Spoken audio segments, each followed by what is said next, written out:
Good morning and welcome to my show. I'm your host, Danny Graham. I both invite and encourage you to walk with me on the road to wisdom. Let's walk.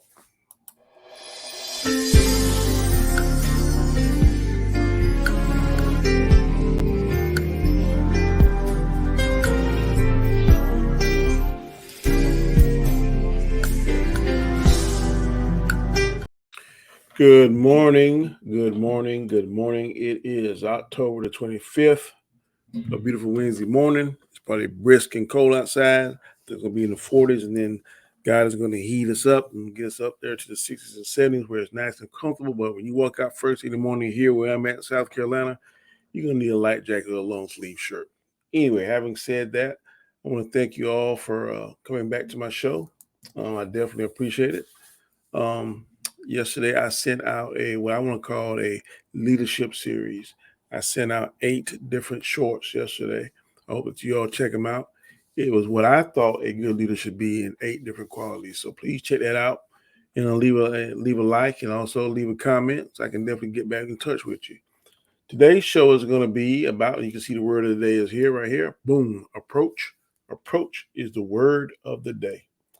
Approach. We're going to talk about that a little bit. Now, as always, I always give you a definition of the word that I talk about, and today's is not going to be any different. So, approach, the definition.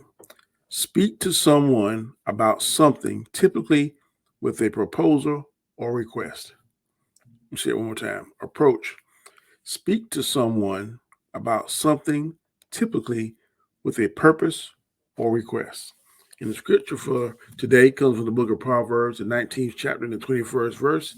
It says, "Many are the plans in the mind of men, but it is the purpose of the Lord that will stand." Let's see that one more time. Book of Proverbs, 19th chapter, 21st verse. "Many are the plans in the mind of man, but it is the purpose of the Lord that will stand."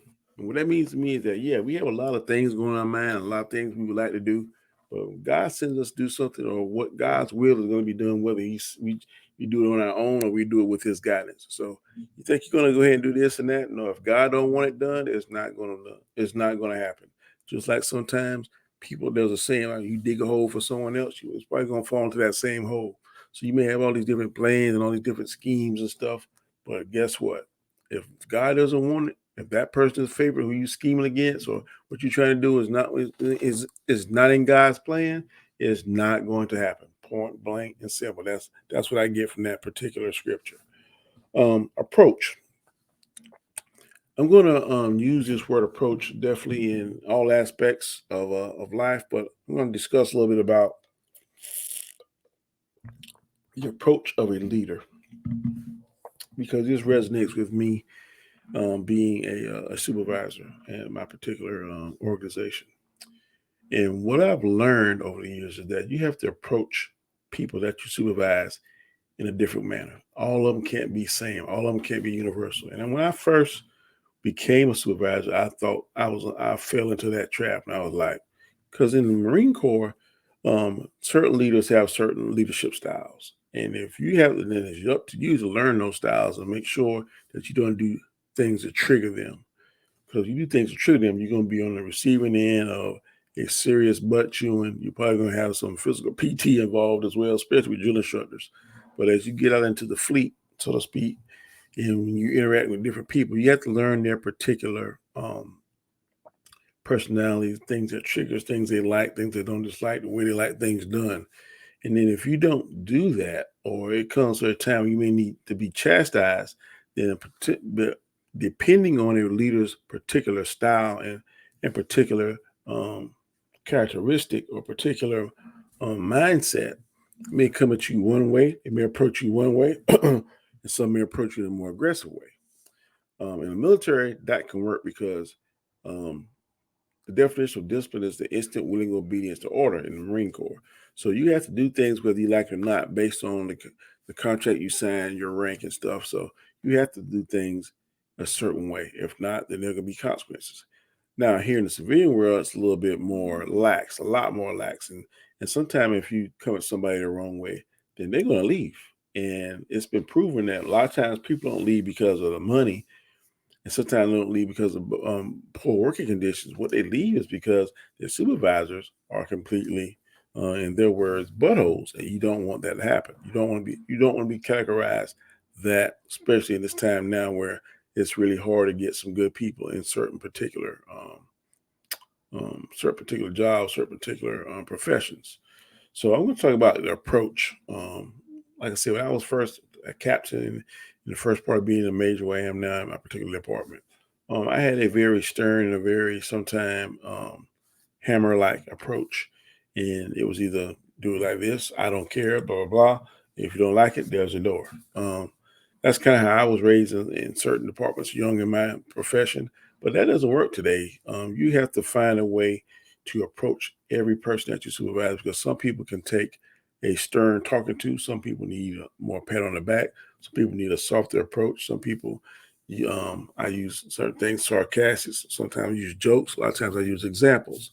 But if you have the approach where you always talk to someone with a particular tone, and the tone that I'm seeing now that's rubbing people the wrong way is when they talk to, they feel like, and what they tell me is, feel like I'm talked to like a child.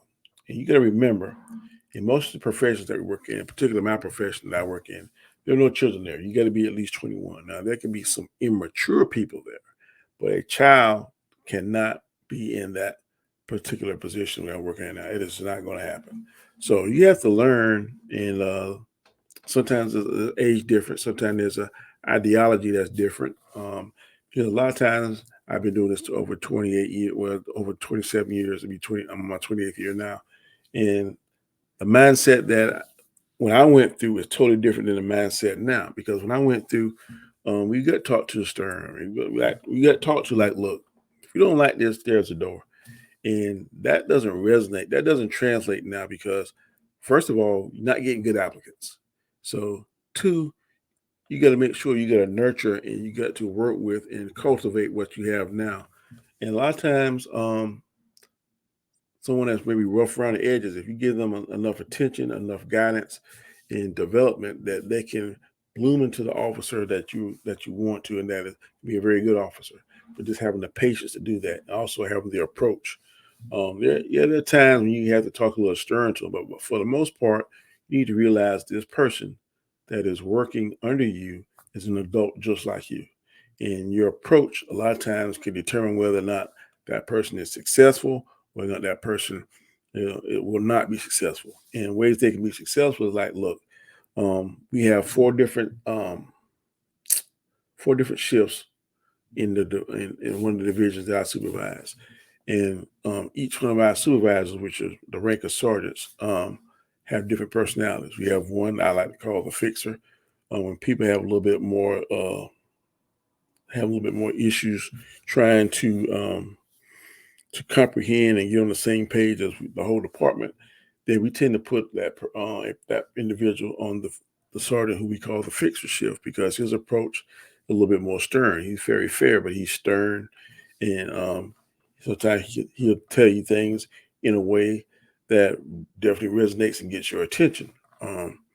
Another sergeant is a little bit older, and he comes with wisdom. We call him the sage, and he comes sometimes more of a little fatherly figure, sometimes grandfatherly figure, but he is a lot more quiet and laid back than the fixer sergeant. But people that gravitates more to his particular personality, then we tend to send them to that shift, because then he can talk to them and mold them in a way, and his approach is different than the fixer's approach. But for some people, it's effective. One thing we definitely have to do, is realize, me and my team of supervisors, is try to put the right personality with the right sergeant. We have two more sergeants, a female sergeant. She takes more of the motherly role and more of, she lead by example. She whatever the guys do, she'll do, and she does not take a back seat to it. She got there and do her thing. And sometimes we put people on shift that's more that better suits her personality. And last sergeant, he's all around, very cool, very got a cool head, cool personality. Um, if you can't work on this shift, then I think it's just, I don't know, because this person he teaches a very calm demeanor, um, and like I said, very cool, very professional. He engages with people, the public, very well. Um, Watches videos, and he's top notch. And like I said, four different sergeants, four different personalities, and so part of my job is to put the person that's going to better be suited for that particular sergeant's personality, and that excuse me, particular sergeant's approach. And to me, approach is the key to getting through to somebody. If you come with a negative approach or an aggressive approach, then you're probably going to get a negative reaction, or the person probably going to shut down. A lot of times, the person going to quit, walk away. Then when we get down, when they come down to my office and we sit them down, hey, what's wrong? Well, Major, I just didn't like the way such and such talked to me. Their approach is not the way they talked to me. I felt like I was a child, and they didn't want to listen, they didn't want to understand. When you hear that kind of stuff, then that's when you have to do a little tinkering. You got to maybe make little changes. Okay, maybe this person doesn't need the fixer, but maybe it needs the sage.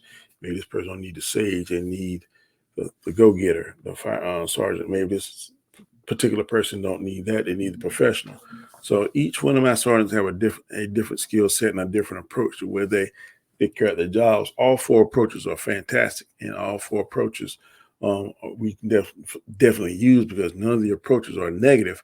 But we just got to make sure that we plug in the right person to the right shift.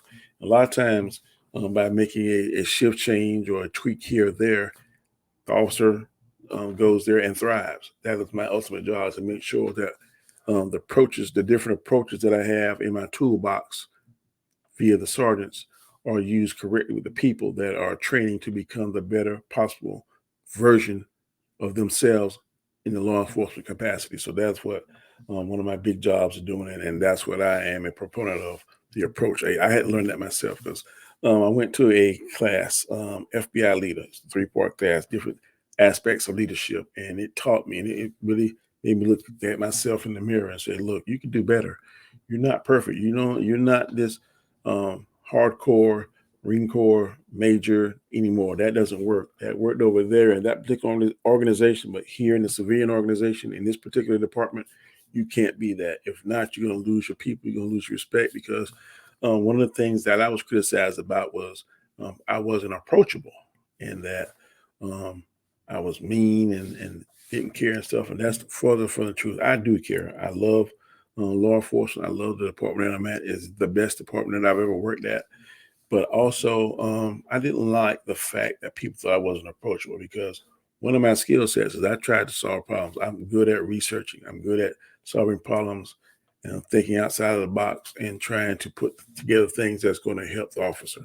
The more comfortable an officer is, or more comfortable a person is in your particular organization or whatever aspect of where you work at, the better that person is going to produce and work for you. If they're happy coming to work, they're happy with the shift they're on, they're happy with the particular title or position or whatever they're doing, then they're going to produce better work for you. That is just common sense. That is something that's been tried and proven. And I am a firm believer in putting someone somewhere where they want to be and where they like what they're doing.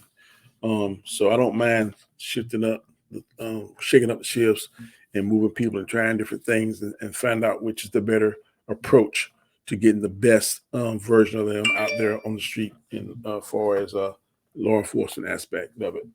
But yeah, you got to learn the approach. You got to listen to your people. You got to learn, like I said earlier, and I don't want to reiterate this. Um, this approach may work with Officer A, but that same approach may not work with Officer B. It's up to you, the supervisor, that you have to change and be adaptable. One of the words I used yesterday in yesterday's leadership shorts is that you got to be adaptable.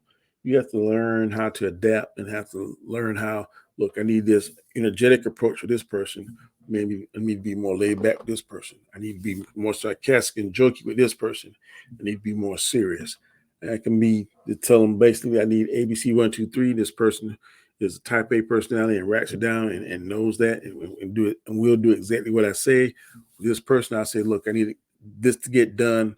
I don't care how you do it, as long as it's within South Carolina state law, as long as it's within the policy and procedure, you do it your way. So there's several different approaches that you can take that will maximize the results that you get from individuals that you supervise. But it's very important to have the right approach. And most times, the right approach is being respectful, being clear, being concise. Make sure that you talk to the individual the same way you want to be talked to. Now, an exception to that, if you do something crazy and stupid a second, a third, or fourth time, then you can expect to have, when that supervisor talk to you, when I talk to you, if that's the case, I'm going to have some energy. I'm probably going to talk to you a little stern. And at that time, I think that is acceptable because I've done told you this once, two, three times, you still making the same mistakes. By that time, frustration is probably going to sit in, and then it's probably going to be some discipline going on. And that's something I don't want to do, but that's a part of the job. And that scenario, that particular scenario I just laid out, then yeah, supervisor's probably going to have a little bit of energy. You're probably going to get talked to, and you probably may get your feelings hurt. That's a part of life. I've been there. I've been on the end of that when it's been warranted. I've been on the end of it when it hasn't been warranted. But it goes back to a different mindset, a different time in policing. When I first became a police officer and got to law enforcement, it was more sterner time and more directly in your face, more aggressive.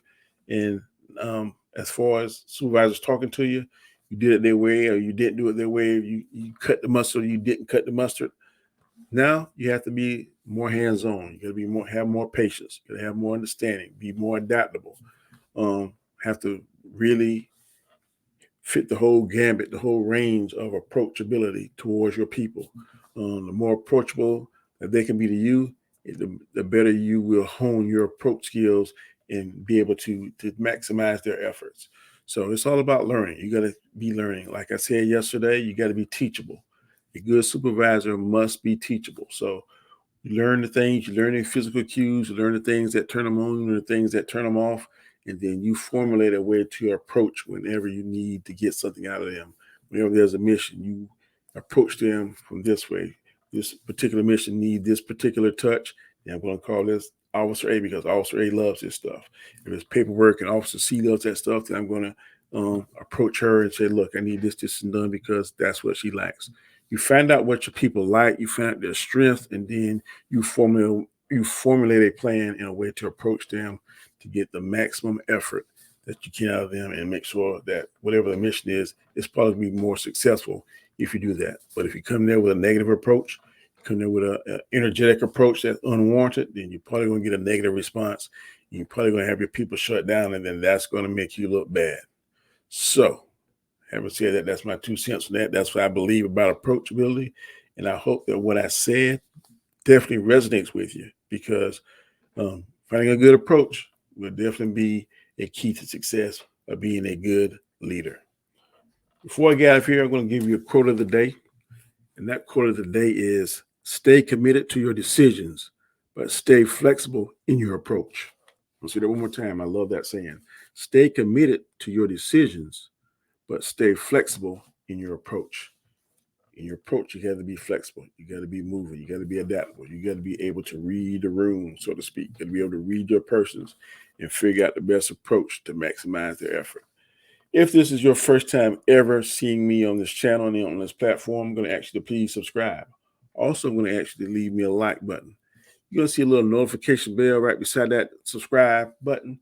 Make sure you click on that because I don't want you to miss any material that I upload here in the future. Also, leave me a comment. Your comments let me know that you like them and you're reading what I'm doing and giving me a word of encouragement. And I love to be encouraged because then that same positive energy that you give me, I try to give it back to you in each and every video and short that I do. And last but not least, watch my videos all the way. Watch my shorts. They're only 1 minute long. Shorts not going to kill you. Click on there, man. I think you get a word of encouragement. Sometimes you might get a laugh. Sometimes it might make you say, that's a very good idea. So I hope everything that I do for this material that I'm giving you resonates in your soul and in your spirit. Until tomorrow when we give out shorts, I'm not sure what they're going to be, but please look for them because I will definitely be doing at least 2 shorts tomorrow on Thursday. Then on Friday, I'm going to finish it up for the week with another video. So until then, take it easy, have a good day, and be blessed.